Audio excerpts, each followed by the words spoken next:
Muy bien, Dios te bendiga mucho, bienvenidos los que no nos habíamos visto. Y vamos a pasar hoy a la palabra. Creo que es una palabra importante, una palabra que puede ayudar a muchas personas que específicamente entren en el propósito de esta enseñanza, que es cómo aprender a perdonar o cómo ser libre del rencor, la solución definitiva para ello. Pero sin embargo, no todas las personas, pudiéramos decir que en una congregación todas las personas están amargadas, no podemos decir eso, no creemos eso. Hay algunas personas que este pecado les es más personal, les afecta más directamente, y hay otras personas que son otros los pecados que les afectan, o los preferidos, si así lo quieres llamar, o aquellos en los cuales están más débiles. Sin embargo, con lo que hablemos y con lo que leamos de la Escritura, va a haber algo para ti, seguro. Va a haber algo que a ti te va a servir, que a ti te va a hacer bien hoy. Así que te ruego, pues, que tengas mucha atención en lo que vamos a estar hablando. En Hebreos capítulo 12, versículo 15, la Escritura nos da una advertencia que es muy conocida, sin embargo la tenemos que mencionar hoy. Se ha hablado mucho de esto probablemente, y algunas personas que han seguido algunas de las predicaciones de algunos hermanos han hablado de este tema, sin embargo no han hablado exactamente de lo que hoy vamos a hablar. Este texto lo pueden haber mencionado y es necesario mencionarlo porque es un texto muy importante. En Hebreos capítulo 12 dice así, en el verso 15, mirad bien, no sea que alguno deje de alcanzar la gracia de Dios, que brotando alguna raíz de amargura os estorbe y por ella muchos sean contaminados. Qué palabra tan tremenda, pero vamos a orar y pedirle a Dios que nos ayude. Padre, te pedimos tu ayuda como siempre, te pedimos tu ayuda porque necesitamos que seas tú el que hables, que tú le des vida a tus palabras, Señor, y que tú hables a cada uno de los que estamos aquí. Te lo pedimos en el nombre de Jesús. Leemos otra vez, dice, mirad bien, o sea, mira bien, no de una forma descuidada, sino bien, no sea que alguno deje de alcanzar la gracia de Dios, y que brotando alguna raíz de amargura os estorbe y por ello muchos sean contaminados. Aquí dice claramente que la gracia de Dios no va a ser alcanzada por las personas amargadas que no quieren perdonar. No solamente eso, sino que también dice que además de que ellos no van a alcanzar la gracia de Dios, otras personas también van a ser afectadas, van a ser estorbadas para alcanzar la gracia de Dios. Y las personas que siempre están al lado de nosotros son las más cercanas, suelen ser nuestros familiares, suelen ser nuestros hijos, suelen ser nuestros padres. Esas son las personas que primeramente van a ser estorbadas. Dice que esta raíz puede contaminar a muchos. Pero no vamos a ahondar mucho de eso, ya lo han hecho en otras ocasiones. Sino más bien hoy me quisiera enfocar en el remedio. En el remedio de un mal que es demasiado extendido. En el remedio a un mal, y nos referimos al rencor y a la amargura, que es algo que se ve en todos los hogares, básicamente sin excepción. En un país machista como es este, muchas mujeres han sufrido muchos agravios, muchas vejaciones y muchas humillaciones de parte de los hombres o de los que se dicen sus maridos. Y de esa manera encontramos que, así como es clásico en una sociedad de este tipo, que el adulterio es un mal y un pecado favorito de los hombres, encontramos que por la misma razón de que han sufrido agravios y de que han sufrido a manos de los que se dicen o de los que deberían amarlas, encontramos que la amargura está muy metida en el corazón de muchísimas mujeres. No quiero decir que la amargura es solamente un pecado de las mujeres, de ninguna manera. La amargura es un pecado de hombres y mujeres, pero en este momento podemos ver que hay muchas mujeres que se amargan por una y mil razones. Pero esta no es una plática tampoco para mujeres, es una plática para todos. Es algo clásico de las mujeres. Sin embargo, es algo clásico también de cualquier persona que ha sido agraviada en cualquier sentido. La vida no es fácil para nadie y muchas personas han recibido abusos, muchas personas han experimentado traiciones de alguien o robos, muchas personas se han portado bien con los demás, pero no les han pagado con bien, sino les han pagado con mal. Y eso ha provocado que su corazón se llene de rencor y de amargura, y esas personas definitivamente no están pudiendo obtener la gracia de Dios. Están estorbados para tener la gracia de Dios. Estas personas viven todos los días recordando lo que les han hecho todos los días, y cuando sienten que ya no lo están haciendo, de repente alguien les dice un comentario, les recuerda a alguna persona y regresa todo con fuerza aquí, y ese rencor se manifiesta todavía vivo. Muchas personas, gracias a Dios, se dan cuenta y quieren salir de esto, porque hay otras que no quieren salir de esto. Parece como que se regocijan en la venganza. Se regocijan en el día en donde se puedan desquitar. Y ese es uno de los males que tiene esto. No podemos vivir así, y hasta en el mundo la gente se da cuenta que la persona que vive llena de rencor vive peor que aquellos que le hicieron daño, que vive envenenada en todas las cosas y que además están pagando los platos rotos aquellos que no lo hicieron, como pueden ser sus hijos o como pueden ser su mamá o alguna persona que no la debe, no es la que le ha hecho daño, pero está pagando los platos rotos porque esta persona vive así. Hay personas que quieren salir de esto. Yo quisiera salir de esto. Quizás la amargura no es un pecado que me atañe tanto a mí, aunque es algo que siempre tiene uno que estar en guardia. ¿Por qué? Porque pues en este mundo vamos a recibir muchas injusticias. De hecho, el Señor nos dice de antemano, y lo repite por Pablo, que si vamos a querer vivir piadosamente, vamos a padecer y a sufrir bastantes tribulaciones e injusticias, y dice que nos llevarían y que nos interrogarían como si fuéramos malhechores. Entonces, pues obviamente cuando se le hace a alguien una injusticia, esa persona se queda dolida. Pero ese dolor se puede convertir en algo que quisiera y que clamara venganza. Estamos de alguna manera describiendo a la persona a la cual esta plática también le puede servir mucho. Pero antes de seguir, te quiero contar una historia que probablemente no conoces. Es muy seguro casi que no la conoces. Porque es la historia de la vida. Hay un libro e incluso una película.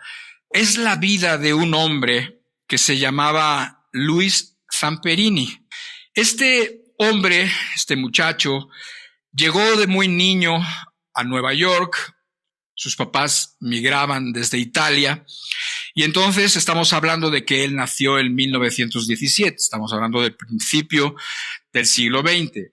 Ellos después se mudan, se van a California y bueno, va creciendo el muchacho. El muchacho creció como un americano, digamos, no siempre, porque muchas veces resentía el hecho de ser distinto a los demás, de venir de otro lado, etcétera. Pero bueno, ahí estuvo, como todos los niños, van abriéndose camino. Fue un muchacho a veces problemático, fue un muchacho que tenía una condición física sorprendente, es un muchacho que llegó a romper récords en correr, llegó a las Olimpiadas incluso, y bueno, este era Zamperini, pero en aquel tiempo, acuérdate que las guerras mundiales se dieron por esa época, la Primera Guerra Mundial, y después la Segunda Guerra Mundial es la que directamente le toca a él. A los 24 años, después de haber sido un atleta incluso renombrado y conocido también, a los 24 años se enlista en la Fuerza Aérea de los Estados Unidos.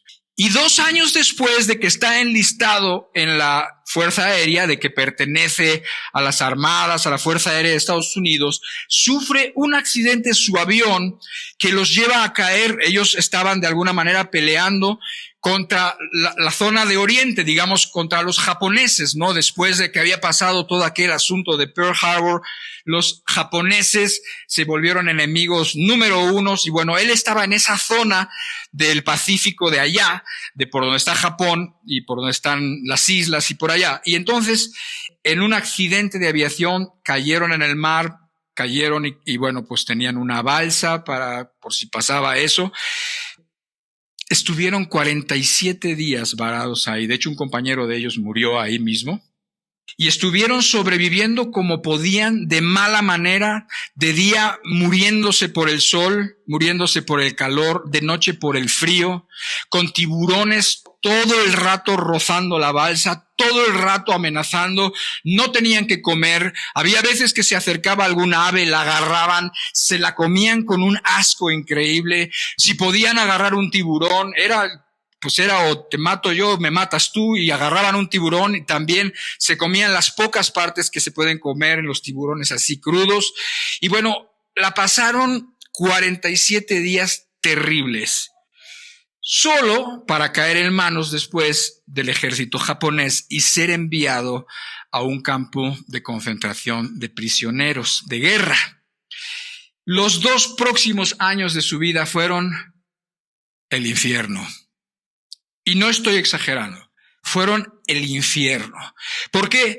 Porque ahí, esos 2 años que vivió, conoció a su peor pesadilla, conoció a su peor torturador, un guardia que estaba cuidando en ese lugar, ¿no? En ese campo de concentración o en esas barracas donde él estaba, que se llamaba Mutsuhiro Watanabe, da igual, pero le llamaban el pájaro. Ellos, entre ellos, los americanos, al referirse a él, le llamaban el pájaro.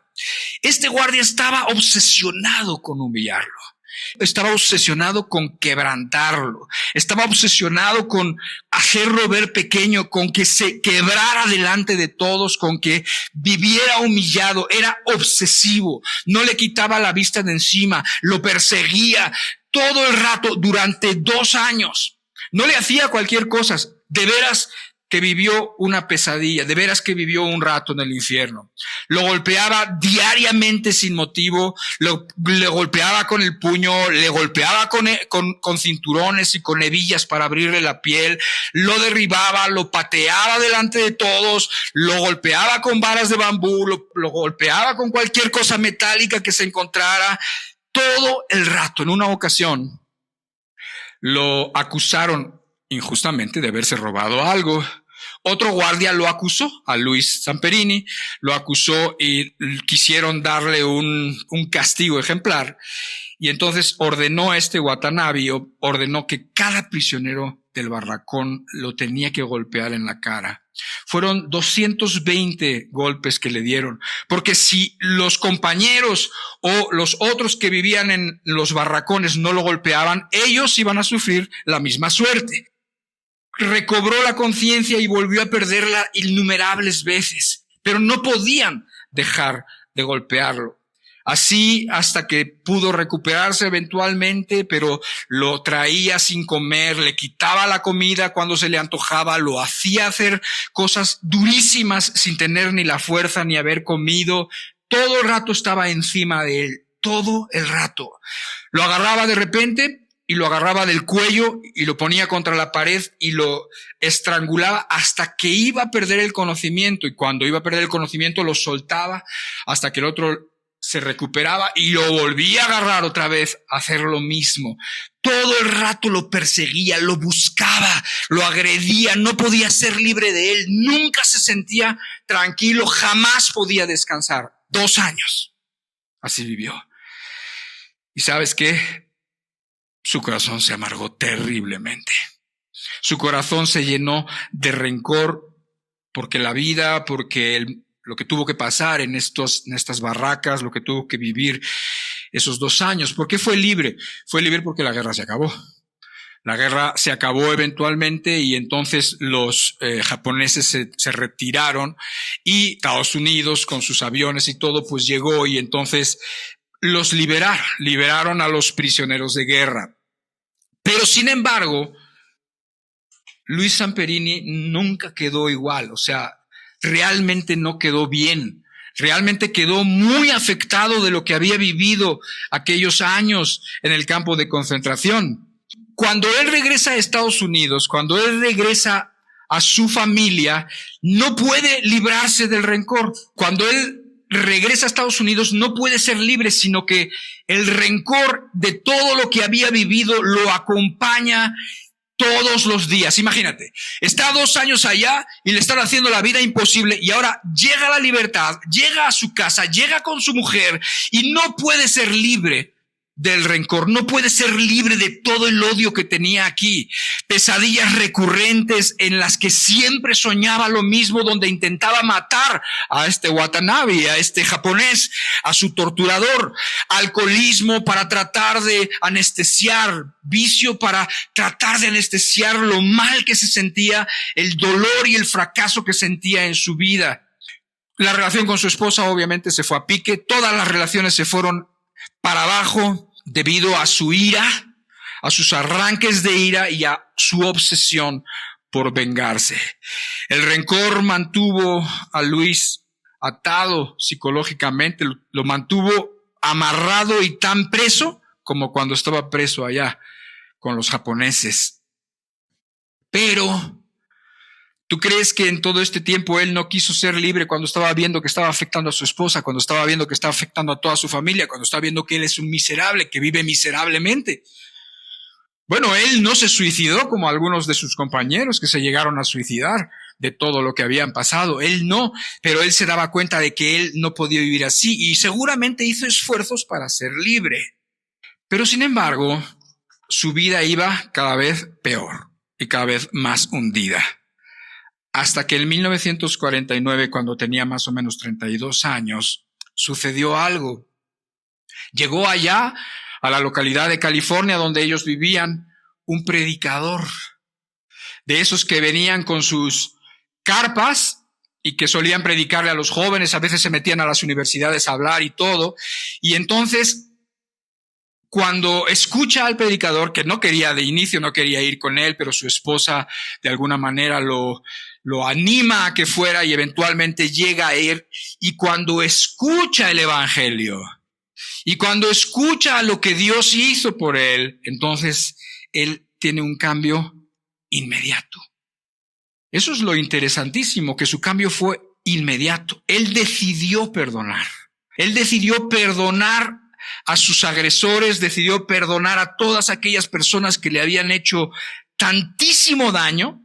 Porque en esto yo no quiero enfatizar que este hombre era un hombre que tenía esa tendencia a la amargura. No era así esta persona. Sin embargo, lo que le hicieron fue algo que logró de alguna manera quebrarlo. Logró que en su corazón solamente se estableciera el hecho y el deseo de venganza y sobre todo de matar a este Watanabe, a el pájaro, como le llamaban.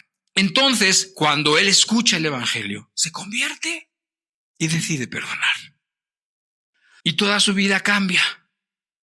De veras, fue libre del rencor, fue libre de los vicios, fue libre del alcoholismo. Y no solamente es, decide perdonar públicamente, activamente, decide perdonar a sus agresores, que ya tú sabes que cuando las guerras se terminan, empiezan a ver quién ha cometido crímenes de guerra, empiezan a hacer algunos tipos de juicios y así, y entonces él viaja hasta Japón para perdonar a todos los guardias que él conocía, e inclusive él quiso perdonar a el pájaro, a Watanabe, lo quiso perdonar, a su peor pesadilla quiso perdonarlo. No quiso recibirlo, no quiso hablar con él, y él le manda una carta en donde le dice que él ya no le debe nada, que él lo perdona y que ya lo libera de alguna manera, ¿no? Así que, no sé, aquí ves varias cosas. Aquí ves las injusticias que se le pueden hacer a una persona, las cuales son muchas, son variadísimas, y creo que cada persona puede recibir injusticias de modo que su corazón decida no perdonar y decida contentarse con el hecho de que algún día puede ser vengado lo que le han hecho. Sin embargo, aquí vemos que hubo un poder, que fue el poder de Dios, que lo libró de algo inimaginable, ¿sí? Porque si alguna persona ha sufrido, habría que poner en la balanza si sufrió más o sufrió menos que esta persona, Luis Zamperini, de quien estamos hablando. Y este ejemplo, esta historia, que además es una historia muy bonita y que si tienes la oportunidad te conviene leer el libro, existe en español, se llama algo así como Invencible o Inquebrantable, así se llama.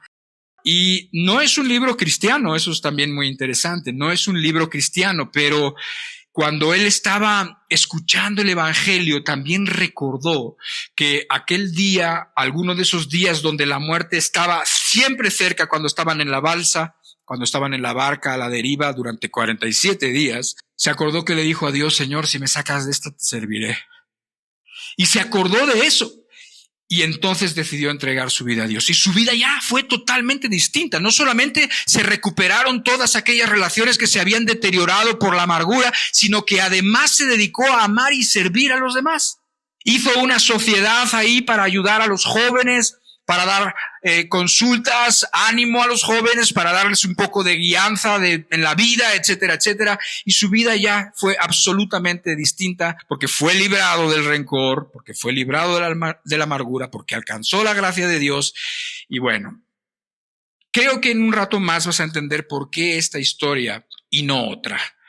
Así que, no sé, creo que si seguiste la línea de la historia, pues uno tiene que decir, pues sí, la verdad me han hecho mucho daño, pero no como le hicieron a él. A él le fue peor de lo que me ha ido a mí. Pues sí me han hecho injusticias, pero no como se las hicieron a él. Y la verdad es que eso es lo que uno empieza pensando, ¿no? Ahora, ¿qué pasa? ¿Qué sucede? Que cuando la persona está amargada, cuando la persona está así, la persona se siente con derecho de sentirse así y de no perdonar al opresor. Sin embargo, cuando una persona escucha el evangelio, cuando una persona escucha como nosotros escuchamos y sabemos, y te digo que aún el mundo se da cuenta de que esto es malo para el alma, no sabrán de qué manera ser libres, tratarán de ser libres por medio de remedios, tratarán de ser libres por medio de, no sé, de alguna cura, de limpias, de terapias, de psicólogos, de técnicas y de muchas y muchas cosas. Tratan de ser libres porque se dan cuenta que eso está arruinando, envenenando su vida. Y cuando nosotros escuchamos la palabra, también nos damos cuenta que eso está arruinando nuestra vida y arruinando la vida de los que tenemos cerca también. Ahora, en la Biblia nos da muchos y buenos consejos para que nosotros podamos ser libres, para que realmente podamos lograr ser libres del rencor, para poder y aprender a perdonar y para perdonar para siempre, ¿no? No como algunas personas que creen que ya han perdonado, pero en cuanto vuelve el motivo, en cuanto vuelven a saber algo de la persona, inmediatamente se vuelve a inflamar algo por dentro, solamente para darse cuenta que en realidad no estaban limpios. Ahora, la Escritura nos da abundantes consejos y nos los da, por así decir, desde la derecha y desde la izquierda. O nos los da de modo que, por ejemplo, nos amenaza la Biblia para que huyamos del camino del rencor. Nos amenaza, o sea, esa es una manera de estimularnos. Cuando la Biblia te dice algo así: si no perdonas, entonces yo tampoco te voy a perdonar. Si Dios dice eso, realmente lo que está tratando de hacer Dios ahí es precisamente que renuncies a eso que estás agarrando en tu corazón. Si te dice: si tú no perdonas a los que te han ofendido, yo no te voy a perdonar a ti, a mí eso me pone en alerta. A mí eso me pone en una situación de temor en donde yo voy a considerar lo que voy a hacer en lo sucesivo con respecto a esta persona o a estas personas, porque no siempre es una persona, sino pueden ser muchas personas con las que tu corazón se ha enemistado. Pero por otro lado, por eso te decía que nos ayuda y nos da consejos por la derecha y por la izquierda, por otro lado también nos da la gracia y los elementos necesarios para lograr el perdón. Y mucho Es de esto de lo que vamos a hablar ahora.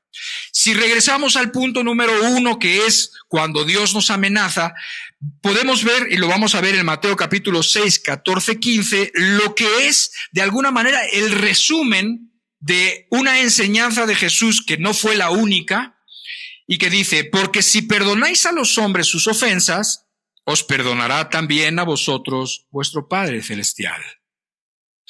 Mas si no perdonáis a los hombres sus ofensas, tampoco vuestro Padre os perdonará vuestras ofensas. Esta es la conclusión, o digamos el resumen, el corolario de una enseñanza y de una parábola que les habló Jesús, que no me voy a meter mucho en ella, solamente te lo voy a recordar. Y no me voy a meter porque hace 2 o 3 semanas Luis Peralta, que algunos conocen, predicó de esto y lo hace extraordinariamente bien. O sea, que si no la has oído, te conviene oírla, porque se mete mucho en esto, ¿no? En este pasaje, y yo no me voy a meter, solamente te lo voy a recordar. Este pasaje habla de un rey, que lo vas a encontrar en Mateo 18, dice que habla de un rey a quien se le dice que, bueno, hay algunos de sus súbditos, de sus siervos, que le deben mucho dinero, y entonces agarra a uno de ellos que le debía 10,000 talentos. 10,000 talentos es una cantidad que no te puedes tú imaginar. Son miles de millones de dólares. Esos son 10,000 talentos. No es una cantidad siquiera que podamos imaginar. Ni siquiera nos la podríamos gastar. La verdad, porque es tantísimo dinero lo que le debía. Y dice que le rogó porque iba a meterlo a él y a su familia todos a la cárcel hasta que pagaran, cosa que no iban a poder hacer jamás. Y entonces le rogó y el rey tuvo de él misericordia. Pero después, a él, ya que se había librado, a él le debían 100 denarios, que es una cantidad, no es pequeña, pero sin embargo no es impagable, son más o menos 30,000 pesos. Y entonces le rogaba a su consiervo, o sea, le rogaba a que había sido perdonado por el rey, le rogaba que lo perdonara y dijo: no te quiero perdonar, me tienes que pagar esto, y los envió a la cárcel. Y entonces, después de que lo ve el rey, de que lo van y se lo comunican al rey, de que se entera el rey, dice: oye, yo te perdoné esto, ¿no debías tú haber perdonado aquello? El resumen o el corolario es porque si no perdonas a los hombres sus ofensas, tampoco tu Padre te perdonará. O como dice en esa misma parábola, dice: así también mi Padre Celestial hará con vosotros si no perdonáis de todo corazón cada uno a su hermano sus ofensas. Ahora, seguimos un poquito más viendo las cosas desde este lado, desde el lado del temor, desde el lado de que nadie quisiera enfrentarse a un Dios como nuestro Dios, el cual es justo. Sabemos que es misericordioso, pero es justo y tiene que ser justo, y lo es por naturaleza, y no querrás presentarte delante de Él con deudas. Créeme que no vas a querer presentarte delante de Dios con deudas.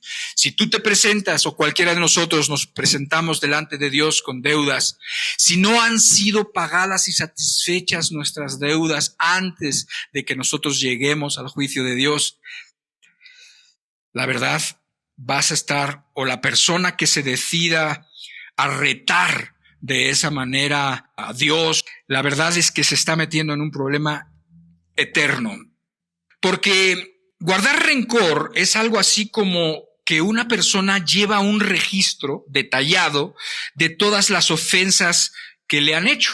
Eso es un poco guardar rencor. También se puede entender como que la persona lleva un registro, o sea, como que se ha apuntado de una forma muy detallada las cosas que le han hecho. Le recuerda las cosas de tal manera que parece que fue hace media hora. Que hay gente que empieza a decir: no, es que me hizo esto y de esto, y después, y lo miré, y su sonrisa era sarcástica y más coraje me dio. Y eso, y dice: wow, ¿cuándo fue eso? No, pues habrá sido ayer, ¿no? No, hace 20 años, hermano. No, espérate. Entonces, ¿qué es lo que quiero decirte? Que lleva un registro de todo, pero precisamente eso es lo que sucede también con nosotros y Dios. Ese inventario que uno lleva de los demás, si una persona no lo quiere borrar, por así decirlo, entonces también hay un inventario de las cosas que nosotros hemos hecho. Quiero que consideremos dos textos, Apocalipsis capítulo 20 y Daniel capítulo 7. Dice en Apocalipsis 20:12, y vi a los muertos, grandes y pequeños, de pie ante Dios. Y los libros fueron abiertos, y otro libro fue abierto, el cual es el libro de la vida. Y fueron juzgados los muertos por las cosas que estaban escritas en los libros según sus obras. Ahí hay libros. Hay libros en donde está la memoria de todos nosotros. Está registrado cada cosa que hemos hecho, buena o mala. Está registrado cada pensamiento perverso, inmoral, o cada buen pensamiento también. Está registrado todo acto egoísta y todo acto que fue hecho con amor. Está con exactitud anotada todas las palabras pronunciadas para lastimar o para bendecir. También están apuntadas las reconvenciones divinas, o sea, las veces que Dios te ha dicho, no vayas por ahí, no hagas eso. Tienes que considerar cambiar, tienes que cambiar tu corazón, tienes que dejar de hacer lo malo y aprender a hacer lo bueno. Están las reconvenciones que escuchaste y las que despreciaste, los momentos malgastados, las oportunidades aprovechadas o las desaprovechadas, la influencia que tú podías haber hecho para bien o para mal. Todo está minuciosamente apuntado. Daniel 7:10, un texto del Antiguo Testamento, que dice, hablando de alguien a quien es Dios, obviamente, y que se le conoce como el anciano de días, así es como se le conoce en este libro y en este momento, dice que ahí donde estaba el anciano de días, donde estaba Dios, o lo que estaba viendo Daniel, te recuerdo que Daniel no tiene que ver con el Nuevo Testamento, sino Daniel tiene que ver con el Antiguo Testamento, y es un libro que está separado por muchos años, como por 600 años del libro de Apocalipsis, y sin embargo dice, un río de fuego procedía y salía de delante de él, de delante de Dios. Millares de millares le servían, y millones de millones asistían delante de él. Ahí están los que decía hace rato, los muertos estaban grandes y pequeños puestos de pie ante Dios, y dice, el juez se sentó y los libros fueron abiertos. Entonces, si no quieres tú perdonar y olvidar todas las ofensas que tienes apuntadas y vivas, entonces ahí están los libros. Por otro lado, si tú decides perdonar, el Señor ya ha dicho, Él te perdonará a ti. Y aquí la pregunta es sencilla, ¿realmente quieres que Dios traiga a la memoria las faltas que hiciste? ¿Quieres que Dios traiga a la memoria las veces que pensaste, que hablaste, que lastimaste a tus padres, hermanos, amigos, novios, novias, esposo, esposa, enemigos o quien sea? ¿Quieres que traigan a la memoria eso? No quieras. Realmente no quieras. Y eso es cuando Dios nos habla de un lado, pero sin embargo Dios, que es muy bueno, ha provisto medios, ha provisto elementos suficientes y necesarios para que nosotros podamos lograr lo que no se consigue con la psicología, lo que no se consigue con terapias, no se consigue con pastillas y no se consigue de ninguna manera más que, ¿por qué? Porque son pecados, y los pecados no se pueden limpiar si no es con una sola cosa, que es la sangre del Señor Jesucristo, y con la fe cuando nosotros creemos en el Señor Jesucristo. Entonces, es verdad que es muy loable que aún las personas que no conocen a Dios estén dispuestas a perdonar. Muchas veces lo hacen de forma egoísta, ¿no? Para que te sientas mejor. Obviamente muchas personas que quieren perdonar es porque, ay, es que te estás arruinando tu vida. Ay, es que mira, no solo le permitiste que le hicieras a eso, pero ya no permitas que el fantasma de lo que te hizo siga de alguna manera afectando tu vida. Y entonces la motivación, pues no es la motivación del amor, ni mucho menos, pero es la motivación de sentirte mejor. Perdona para que te sientas mejor, ¿no? Eso es algo que se maneja. Bueno, definitivamente es mejor que la gente no esté llena de malos sentimientos contra los demás. Eso sí podemos pensarlo. Pero sin embargo, si nosotros nos enfocamos para perdonar en ver lo que nos han hecho y entonces tratar de entenderlo y tratar de entender a la persona y tratar de perdonarlo, ok, se ve como con muy buena intención, pero a mí me parece que es un camino difícil y creo que hay un camino mejor para hacerlo. Porque si nos enfocamos en el ofensor y en nuestra obligación de perdonarlo, nos vamos a quedar atorados. ¿Sabes por qué? Porque nuestro corazón está sucio y cada vez que recordamos a la persona o cada vez que recordamos el incidente en cuestión o los incidentes, Satanás va a tener mucho chance de tentarte. Satanás va a tener mucho chance de engañarte y de atormentarte. Te va a traer a la memoria hasta el mínimo detalle y en vez de perdonarlo, te va a estar peor. Si te enfocas en el agresor, no creo que ninguna persona pueda ser libre del rencor. No creo que puedan perdonar. Pero ¿qué tal si en vez de mirar al agresor, miramos para arriba? ¿Qué tal si miramos a Jesucristo?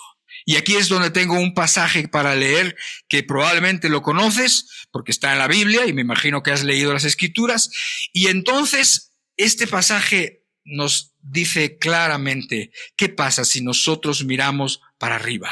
Si nosotros miramos en vez de al ofensor, en vez de al agresor y nuestra obligación de perdonar, si miramos para arriba a Dios. Lucas capítulo 7, verso 36 al 50 es un texto largo, por lo tanto va a haber varios, va a haber como 3 de estas filminas, pero vamos a leerlo con atención. Es un texto muy bonito.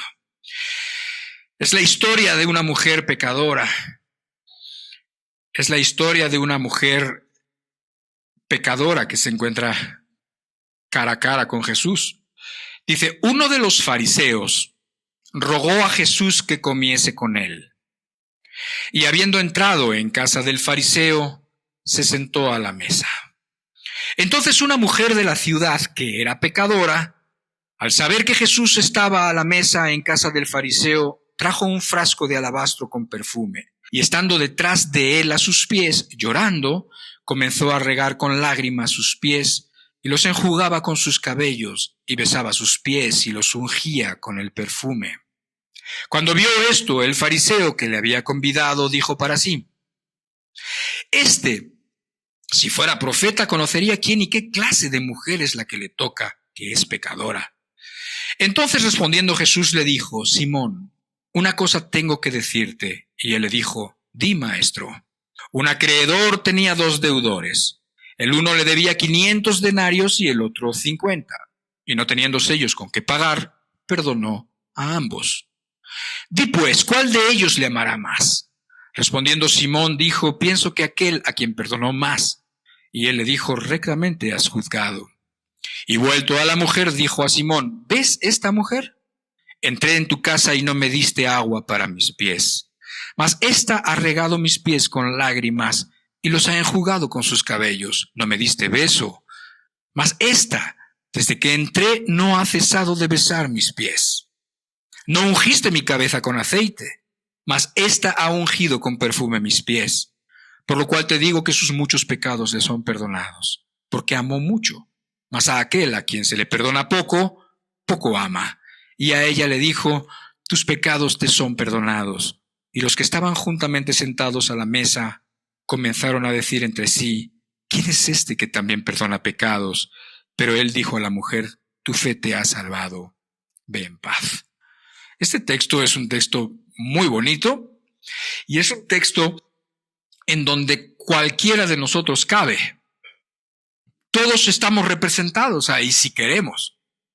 Bueno, tristemente, algunos estarán representados por la mujer pecadora y otros estarán representados por Simón, el fariseo.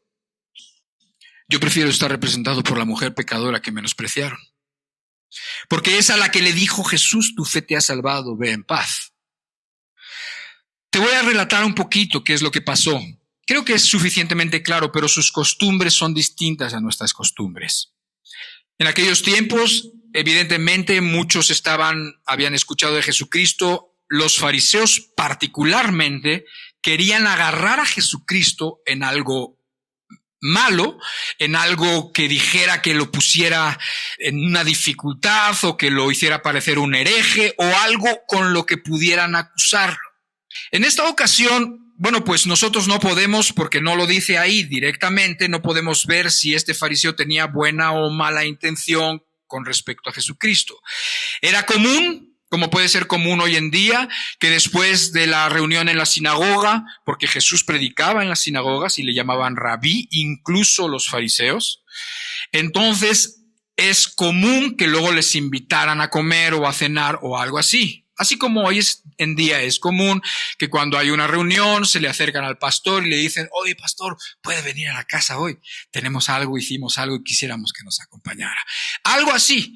Lo mismo fue, y en aquel tiempo eso era hasta cierto punto habitual. Y también era habitual que varias personas fueran precisamente a alternar, en este caso con el rabí, en este caso específico con el Señor Jesucristo, y entonces se sentaban, pero ellos no tenían sillas como estas. Ellos tenían algo que se conoce como reclinatorios, eran como unas camitas, sí, algo bajo, en donde se recostaban y por lo general quedaban como así, como con la comida enfrente. Entonces se recostaban y quedaban en la mesa, fuera una mesa así larga donde todos estaban así, o una mesa redonda en donde todos estaban así, ¿no? Y los pies quedaban lo más alejados que se podían de la mesa. Ahora, yo te digo que no sé en principio cuál es la intención de este fariseo al invitar a Jesús, pero creo que no era buena. ¿Sabes por qué? Porque no lo trató con dignidad a Jesús. No lo trató ni de la manera normal como la gente honraba a sus invitados. No le lavó los pies, no le ayudó, no lo puso así, no lo trató como era normal, no lo hizo.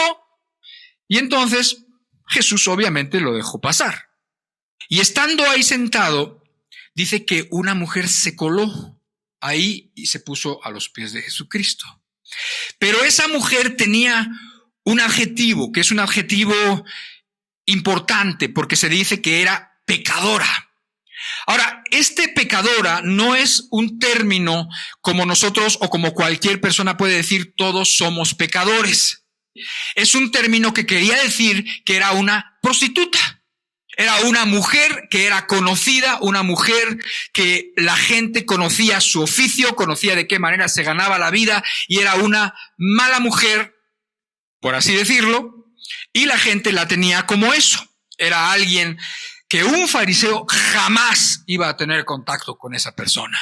Y sin embargo, el Señor Jesucristo, estando ahí, esta mujer llegó y literalmente derramó su alma al Señor Jesucristo. Derramó su alma, dice que lloró, no pudo dejar de llorar. Se dio cuenta que no le habían lavado los pies. Se dio cuenta que no le habían ofrecido ni el aceite básico para los pies, precisamente de los caminantes en aquel tiempo, pues ni las calles eran como las de ahora, ni los zapatos eran como los de ahora, y la gente caminaba muchísimo y caminaba por tierra y caminaba por polvo. Y la gente tenía heridas en los pies y la gente tenía sucio los pies y tenía sucias las uñas, y entonces cuando llegaban a comer ellos hacían un verdadero lavatorio. Entonces esta mujer derramó su alma, literal. Dice que lloró y con sus lágrimas básicamente le enjugó los pies, más bien mojó sus pies, y con sus cabellos los secó, como si las lágrimas fueran el agua y los cabellos fueran la toalla. Y entonces Jesús dejó hacer eso, y la verdad es una acción, un acto pues muy tremendo, y era más tremendo por quién era esa mujer. Y entonces el otro, como podríamos esperar, empezó a cavilar en su corazón y decir, si este supiera quién es esa mujer, no le dejaría que estuviera ahí encima de él, que estuviera ahí abrazando sus pies y besando sus pies. ¿Qué es eso? Esta mujer que habrá tocado, esta mujer que habrá besado, ¿qué es eso? Y entonces esta persona dice, si fuera profeta, sabría quién es esta mujer. Pero Jesús sabía lo que estaba pensando. Jesús sabía lo que era el corazón de esta persona, y entonces fue cuando le dijo: mira, te voy a poner como una adivinanza muy facilita. Si a una persona se le perdona, a dos personas debían una 500 y la otra 50, y se les perdona a ambas, ¿cuál de las dos quedará más agradecida? Y el otro dice: pues yo creo, es obvio, no tenía ni que decir, pienso que esta es obvio. Bueno, pues la que se le perdonó más es la que va a quedar más agradecida, o en las palabras que están usando, la persona que más va a amar. ¿Por qué? Porque la deuda que se le perdonó es mayor. Y entonces empieza a poner a esa mujer que se suponía que no conocía, pero que él conocía perfectamente, y la pone por ejemplo de cómo ella sobrepasó en mucho, en amor, y que demostró con acciones el amor que tenía por el perdón de Dios. ¿Por qué? ¿Tú crees que sus pecados y que esta mujer había escuchado a Jesús solamente hasta ahí? Habiendo predicado en otros lados, sea en la calle o en las sinagogas, esta mujer había escuchado de él. Es obvio que esta mujer ya había escuchado de Jesús, ya había sabido quién es Jesús, y ya en su corazón habían pasado muchas cosas, de modo que cuando tuvo la oportunidad fue con Jesús exactamente a lo que fue, a ungirlo. Y quizás en su mente quería ungir su cabeza, como pasó con María de Betania en aquella ocasión, que lo ungió y le puso un perfume también de nardo puro, ¿no? Y se lo puso en la cabeza. A lo mejor era su intención, y bueno, alcanzó hasta los pies, da igual. Y entonces ungió al Señor Jesucristo, y eso era la demostración del amor, la demostración de la gratitud por el perdón de los pecados. El Señor Jesucristo no es ambiguo. Al Señor Jesucristo le está diciendo a esta persona: ¿cuál era el pecado del fariseo? Es el pecado de la persona que no se cree tan mala, de la persona que cree que bueno, que si compara su vida con la vida de otras personas, pues no está tan mal. En otras palabras, que no le debe mucho a Dios, que no le debe mucho. Pero el pecado de la mujer era obvio para todo el mundo, y era obvio para ella, y ella lo sabía, y ella había tenido que vivir con la indignidad de sus propias malas decisiones, de sus propias acciones, y así vivió hasta que encontró al Señor Jesucristo. De modo que mucho se le perdonó. Ella consideró que su vida estaba tan mal que Dios le estaba perdonando una cosa infinita, una cosa tremenda, mientras que el otro estaba lleno de justicia propia, estaba lleno de su sentirse pues no tan mal, no tan malo, no tan malo como aquella o como aquella otra persona. Y entonces Jesús es claro, dice: porque amó mucho, dice, mas aquel a quien se le perdona poco, poco ama. Como diciendo: tú crees que no debes, tú crees que no debes a Dios, tú crees que no debes, y por lo tanto estás en esa condición. Y en esa condición se iba a quedar seguramente, porque es dificilísimo tratar con los que están llenos de justicia propia. Es dificilísimo tratar con aquellas personas que siempre están poniendo excusas para su pecado, que siempre están sacando las razones, o que creen que tienen suficientes razones para hacer lo que hacen y para ser como son. Este hombre tenía una ceguera impresionante de quién realmente era él delante de Dios. Por eso es bien importante conocer a Dios, porque nuestro Dios es santo. Y cuando Dios, el Dios de la Biblia, el cual es santo, tú puedes verlo, tú puedes entenderlo, o tú te das cuenta, entonces sí te quedas como diciendo: no, yo mejor me identifico como esa mujer. Yo me identifico como esa mujer porque si no he llegado a hacer ciertas cosas, he sido porque no he tenido la oportunidad, o porque las circunstancias me han sido favorables, y eso, por cierto, gracias a Dios también.